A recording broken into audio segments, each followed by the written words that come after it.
Assalamu alaikum mekendештер. Бүгін 15 март болып қалды. Saat 8-ден 40 минут өтті. Нокен районындамыз. Жалал-Абад облысына қарашты. Сіздерге бүгінгі курстың бағаларын сатып алу, сату бойынша маалымат беріп өтмекшіміз. Әлбетте сіздер қолдау ретінде лайк басуды қолдап тұруға, қатталбағандар болса қатталғыла, курс бойынша жаңалықтарды жеткізіп тұрамыз. Анда РСК банктан баштасақ. РСК банк долларды 104 сом 5 тиыннан алса, рубльді 0,85 тиыннан алып, сатқанда 106 сом 5 тиыннан доллар сатуда, рубльді 1 сомнан сатуда. Кыргызстанда аба райы жаан-чачын, күнделе жаан-чачын бар.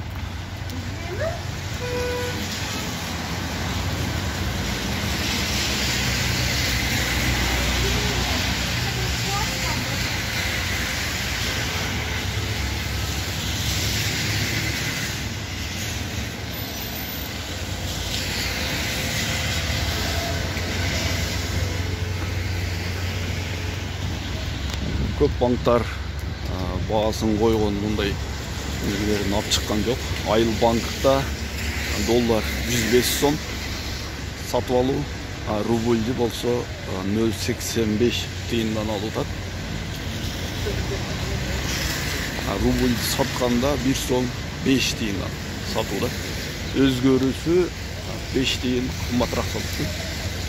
Дос кредит банктадағы доллар 105 сом 50 тиынға сатып алынса, рубль 0,85 тиын, сату 1 сом 5 тиын.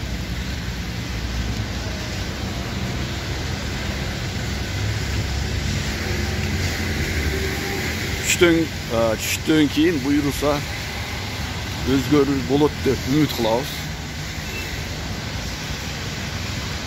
Банк компаньон долларды 105 сомнан сатып алып, рубльді 0,85 тиыннан сатып алуда. Сатқанда 1 сом 5 тиыннан сатуда. 15 март, Нокен районы.